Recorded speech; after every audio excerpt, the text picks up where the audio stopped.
36 जिल्हे, 36 बातम्या. News G9 Maharashtra. उत्तर तुमच्या प्रश्नांची.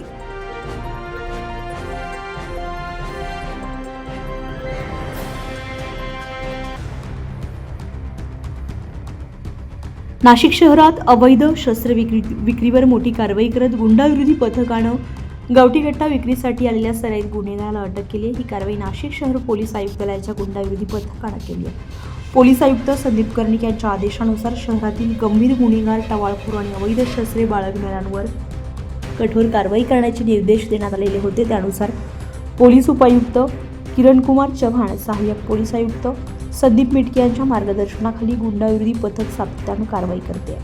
दरम्यान गुंडाविरोधी पथक नाशिक रोड आणि उपनगर पोलीस ठाण्याच्या हद्दीमध्ये गस्त घालत असताना पोलीस अंमलदार अक्षय गांगुर्डे आणि गणेश भागवत यांना गुप्त बातमीदाराकडून माहिती मिळाली.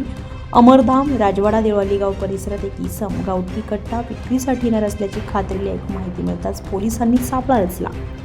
दिनांक 29 डिसेंबर 2025 रोजी अमरधाम, देवळाली गाव, नाशिक येथे एक संशयित इसम अनिकेत रॉन जॉन उर्फ केरला, वय वर्ष 25, राहणार भारती मठ, सुभाष रोड, नाशिक रोडला सीताफीनं ताब्यात घेण्यात आलाय.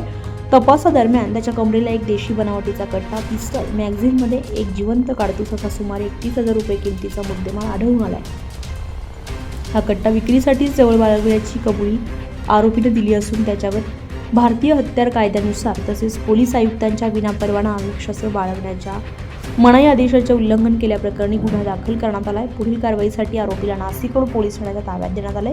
ही संपूर्ण कारवाई गुंडाविरोधी पथकाचे सहाय्यक पोलीस निरीक्षक ज्ञानेश्वर मोहिते यांच्या मार्गदर्शनाखाली पोलीस कर्मचारी विजय सूर्यवंशी, सुनील आडके, प्रदीप ठाकरे, अक्षय गांगुर्डे, गणेश भागवत, राजेश राठोड, कल्पेश जाधव, घनश्याम महाले आणि सुनीता कवडे यांनी यशस्वीरित्या पार पाडली. नाशिक शहरात अवैध शस्त्री विक्री रोखण्यासाठी पोलिसांची कारवाई अधिक तीव्र होणार असल्याचा इशारा देखील यावेळी देण्यात आला.